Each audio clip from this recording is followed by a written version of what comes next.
क्या हो अगर कोई व्यक्ति भविष्य से हमारे वर्तमान में पहुंच जाए और इंटरनेट पर लोगों के सवालों के जवाब देने लगे कि आने वाला भविष्य कैसा होगा।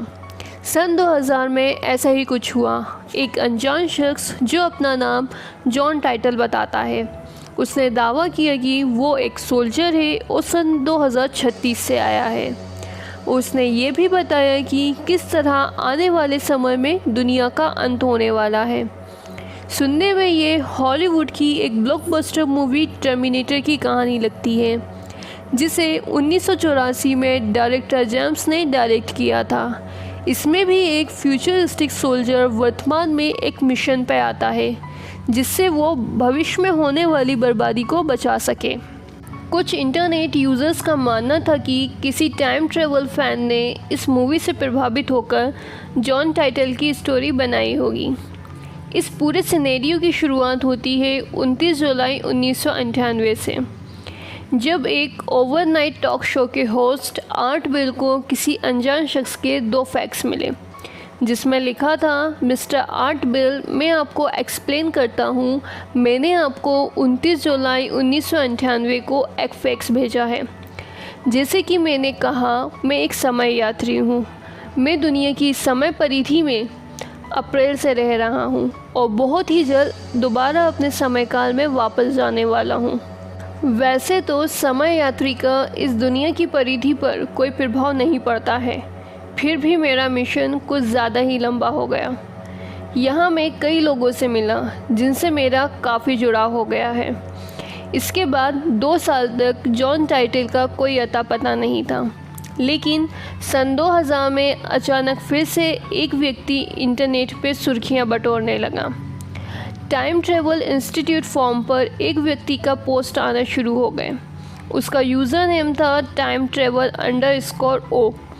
उसने लोगों को बताया कि वो 2036 से आया है। यही वो साल है जिसमें बहुत ख़तरनाक कंप्यूटर वायरस पूरी दुनिया को अपनी चपेट में ले लेगा और दुनिया ख़त्म होने की कगार पर होगी। इसलिए उसका मिशन है 1975 में जाकर IBM 5100 कंप्यूटर को हासिल करना, जिसमें बहुत सारे ऐसे ज़रूरी इक्विपमेंट्स लगे हैं जो भविष्य में उस वायरस से लड़ने में सक्षम हैं। उसने बताया उसके दादाजी IBM कंपनी में काम करते थे। यही वजह है उसके कॉन्टैक्ट IBM कंपनी में काफ़ी ज़्यादा अच्छे थे। उसने ये भी कहा वो सन 2000 में थोड़ा रेस्ट करने के लिए रुका है, ताकि वो 2000 समय काल में आकर अपने आप से मिलना चाहता था, जो उस वक्त 3 साल का था। लगभग 4 महीने तक टाइटल सारे लोगों के सवालों के जवाब देता रहा। उसने भविष्य में होने वाली कई घटनाओं का उल्लेख भी किया है। उसने ये भी दावा किया है कि दुनिया की अल्टरनेट रियलिटीज़ होती हैं, जिसका मतलब है पैरेलल यूनिवर्स का अस्तित्व होता है, जिसको समझना बहुत मुश्किल काम है। टाइटल ने बहुत सारी तकनीकी सिद्धांत भी बताए किस तरह टाइम ट्रेवल किया जा सकता है और इसमें कितनी कॉम्प्लेक्स एल्गोरिथम का प्रयोग किया जाता है, जिसे समझना बहुत मुश्किल है। उसने अपनी एक्चुअल टाइम मशीन का डिज़ाइन भी दिखाया। उसके अनुसार इसको बनाना दुनिया का सबसे मुश्किल काम है। उसने फ्यूचर के बारे में भी बहुत कुछ बताया। उसने बताया था पेरू में बहुत बड़ा अर्थक्वेक आने वाला है और उसके कुछ महीनों बाद ही 23 जून 2001 में पेरू में बहुत बड़ा अर्थक्वेक आया। और साथ ही उसने ये भी वार्निंग दी थी कि तुम लोग space charter lower heating problem को जल्द ही सॉल्व कर लो, नहीं तो बहुत बड़ा हादसा होगा।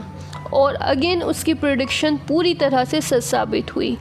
23 फरवरी 2003 को कोलंबिया स्पेसक्राफ्ट पूरी तरह से तबाह हुआ, लेकिन उसकी 52% प्रेडिक्शन पूरी तरह से सच साबित हुई, मगर 48% प्रेडिक्शन गलत भी साबित हुई। लेकिन आप सभी जानते हैं 52% प्रेडिक्शन का सच साबित होना एक बहुत बड़ी बात है। 24 मार्च 2001 को उस व्यक्ति ने आखिरी मैसेज किया और उसने कहा वही जॉन टाइटल है। इसके बाद से वो हमेशा के लिए गायब हो गया और उसने कभी भी किसी के साथ कोई संपर्क नहीं किया। आपको क्या लगता है, ये सच में भविष्य से आया कोई समय यात्री था या इंटरनेट पे फेमस होने के लिए मनगढ़ंत कहानियाँ बना रहा था।